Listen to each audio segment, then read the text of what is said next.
So the Wolves are trading their #1 pick for Victor Oladipo, basically. Aaron Holiday can shoot, Jarrett Culver is a guy, and James Johnson is a contract. Yeah, I mean, the logic is there. I think Oladipo is too risky, personally. 28 years old or whatever he is, it's going to be 3 seasons since he was really good. We all know how weird quad injuries can be.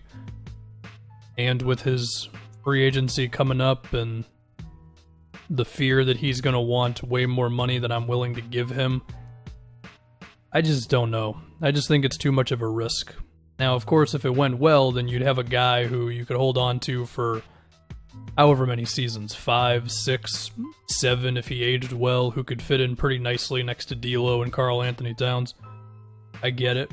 If I was the Wolves, I probably wouldn't, because even if I'm not in love with Anthony Edwards or LaMelo or James Wiseman, I'd just be too freaked out. For the sake of the Pacers, I mean, the #1 pick, it kind of gives them a bit of a restart on the asset of Oladipo, you know? And, I mean, if we're thinking about the Pacers with the #1 overall pick, you assume the easiest fit would be either LaMelo or Anthony Edwards, unless they wanted to then trade down from #1. I guess that's a possibility.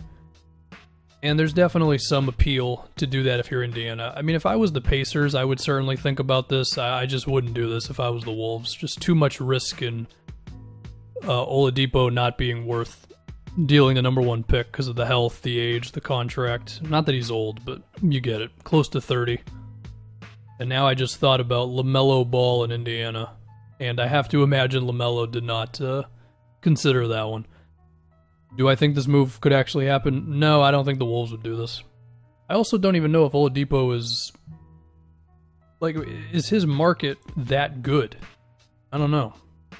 I don't really think it is. I mean, if Oladipo gets moved, I don't know if it'd be for that wild of a pick. We don't know. As for Jarrett Culver in Indiana, I don't know if that's really a sweetener. I mean, he's a young player. I'm sure the Pacers would be willing to take him on. Because whenever you can get a guy on a rookie contract who is not established in the NBA just yet, it's always an interesting thing. But Culver just straight up doesn't look that good right now. But yeah, we move on. The Golden State Warriors receive Mitchell Robinson and the 8th pick, and the Knicks get #2. So I remember in my video when I talked about the Wolves moving the #1 pick, I mentioned New York. I mean, I guess this is an idea. But if I'm the Warriors, the idea is Mitchell Robinson and whoever I'm picking at #8. We'll just say that ends up being Tyrese Halliburton. Don't know. Is that better than what I could get at #2? I mean, even if I question the fit of Wiseman or Edwards or LaMelo or is it Avdija for Denny or is it Avdija? I don't know. We'll just say Denny. Make my life easier. I just don't know if Mitchell Robinson and all that other stuff is better. I mean, Mitchell Robinson, yeah, I understand the appeal of him being in Golden State. They could improve his defensive IQ to go along with his athleticism and his shot blocking and his finishing and all that. But I don't know, man. I feel like you'd have to be pretty sour on all the top prospects. They also mentioned Drew Holiday, Aaron Gordon. I don't know. Maybe I'm too high on the top of this draft, but I have to assume some of these guys are still going to be good.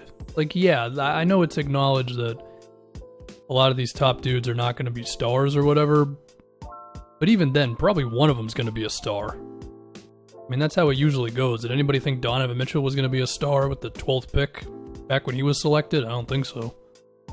What do we have for Charlotte? Buddy Hield. The Hornets receive Buddy Hield. The Kings get Batum's contract, Malik Monk, and the 32nd pick. Is that a good return for Buddy Hield? If I was a Kings fan, I would feel a little disappointed with this return because I don't think Malik Monk is good. The Batum money, I mean, you get out of the money. I understand that. And the 32nd pick, I mean, the 32nd pick in this draft, they're acting like being around that area could get you a better player than it normally would. But if I was going to trade Buddy Hield and I was going to get the 32nd pick, I would want one solid player in return. If I was looking at the Hornets roster and I was Sacramento, I would probably want Miles Bridges. I don't think the Hornets would want to give him up, but I just don't know if I would take this, because I think there's a scenario in which you're trading Buddy Hield for basically nothing. Because, I mean, it all pretty much rides on this 32nd pick being good, and that's never a guarantee. But it is a guarantee that Batum is washed and Monk, up to this point, has not been good. They do acknowledge that De'Aaron Fox and Malik Monk played together in, was it Kentucky, I'm pretty sure? I don't think that really holds any weight. Malik Monk, he's just got to show that he's at least decent first before I'm moving somebody like Buddy Hield for him. What's the move for Chicago? Oh no, it's DeMar DeRozan. DeMar DeRozan and Patty Mills for Otto Porter, Chandler Hutchinson, and the 44th pick. I feel like this is one of those moves where no fan base would be satisfied. Because Bulls fans love the hell out of Chandler Hutchinson. At least I think they do. And the Bulls definitely don't want DeMar DeRozan, I'll tell you that much. And I don't know if Spurs fans would want Otto Porter because he hasn't been healthy. They say DeMar DeRozan might not be a spacer, but he is one of just 8 players to average 25 and 5. His playmaking has improved, and there's a chance that the Bulls don't have many pathways to improve their ball movement, and DeRozan's gotten a little better there. But even so, there's a lot of possessions where it's DeRozan ISO, couple pump fakes, pass the ball off, 7 seconds have been wasted on the shot clock. You combine that with Zach LaVine, who's still got to improve there. A little dicey. Also does not help Chicago on the defensive side of the floor either. The Cavs would receive Harrison Barnes, Jabari Parker, and the 35th pick for Kevin Love. Hey, this is a move that I've suggested a little bit. Not that I subscribe to the idea that they should do it, but it's something I could picture, you know, Harrison Barnes or Kevin Love. The idea for Cleveland is you get a little younger, and for Sacramento, it's you hopefully just add a little more juice to your offense. Would I do this if I was the Kings? No. Although I do like this move for Cleveland, because again, you get younger, Harrison Barnes is a solid player, and Jabari might be a trade piece, and you also get a pick. Well, here's a big one. If a healthy Marvin Bagley can do enough defensively to hide Love, then the latter's hit-ahead passes can speed up this offense, while his 3-ball will help widen attack lanes for Fox. Let me read that again. If a healthy Marvin Bagley can do enough defensively to hide Kevin Love. No one thinks Marvin Bagley is going to be a good defensive player. At least, maybe at this point he could have been if he was healthy.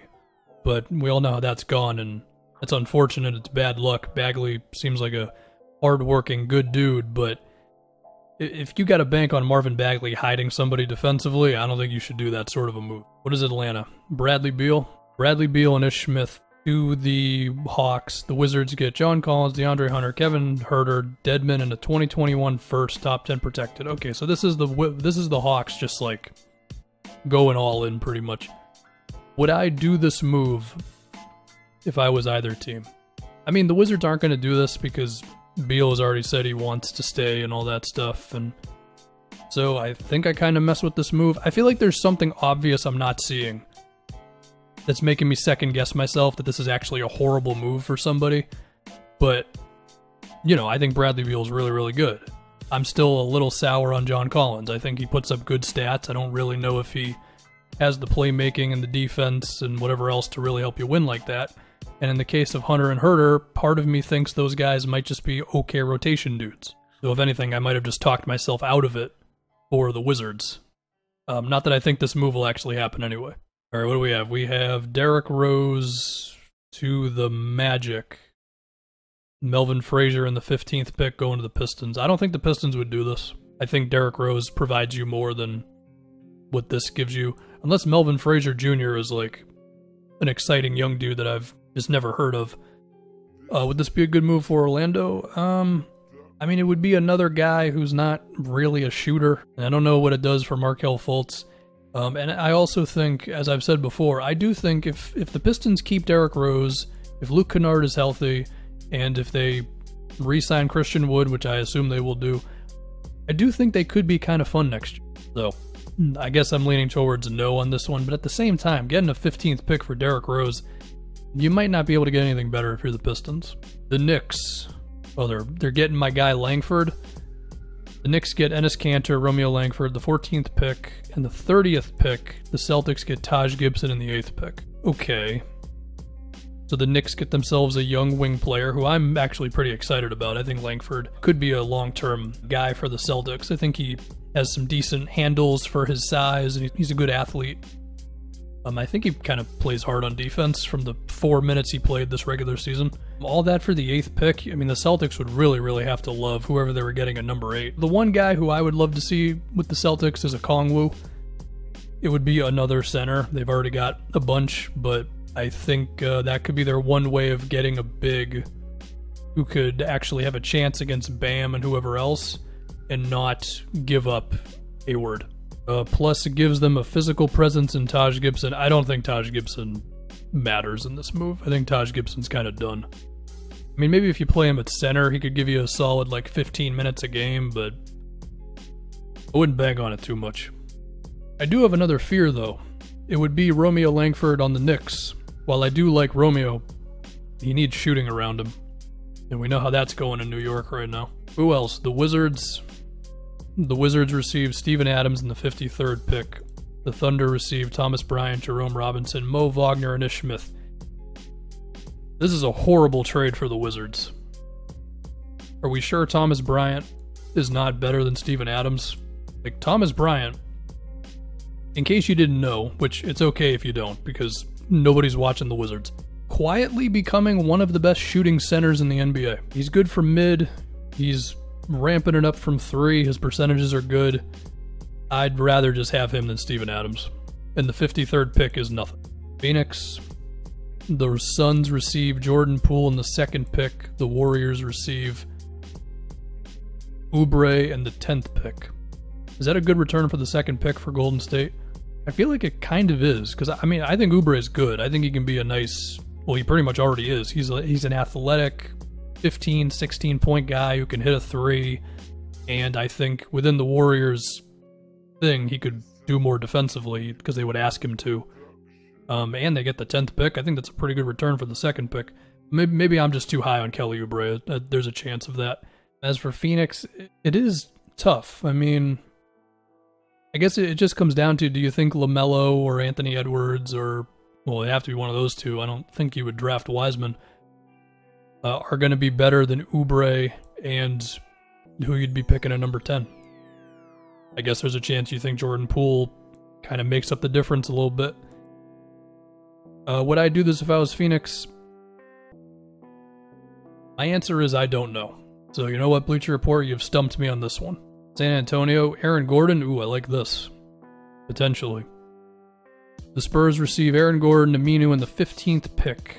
The Magic received DeMar DeRozan and Patty Mills. I see the rationale both ways.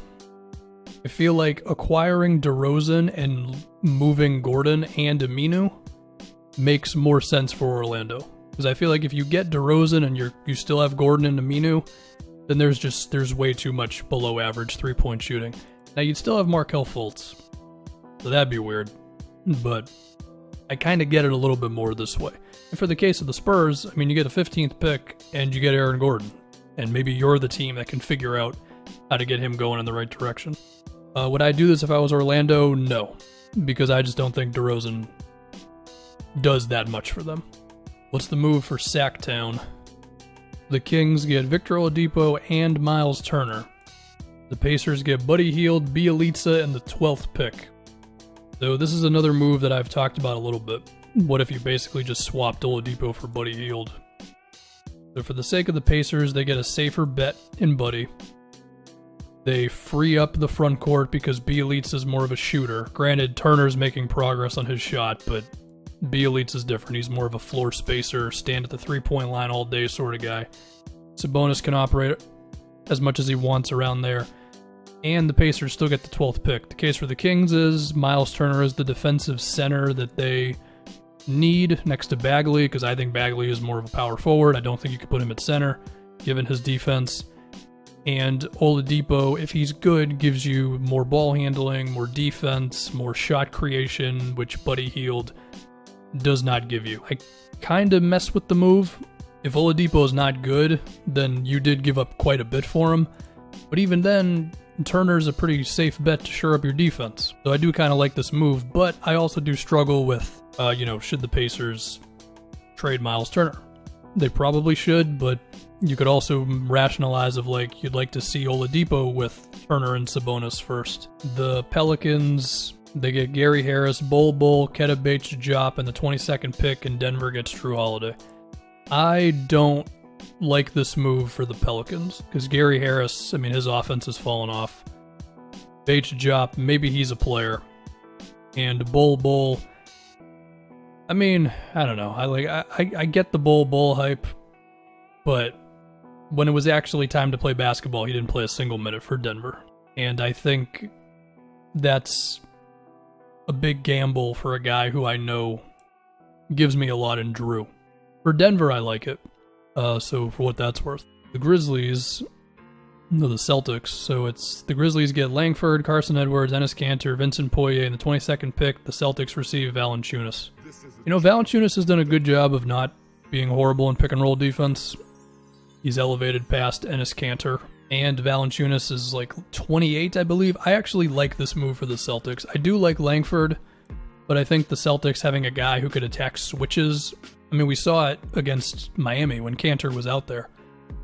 As far as is this a good move for the Grizzlies? Not really. I think Valanciunas gives them a lot, especially because I don't think Jaren Jackson has proven that he can play center full-time just yet because he's not a great rebounder, whereas Valanciunas is one of the best rebounders in the league.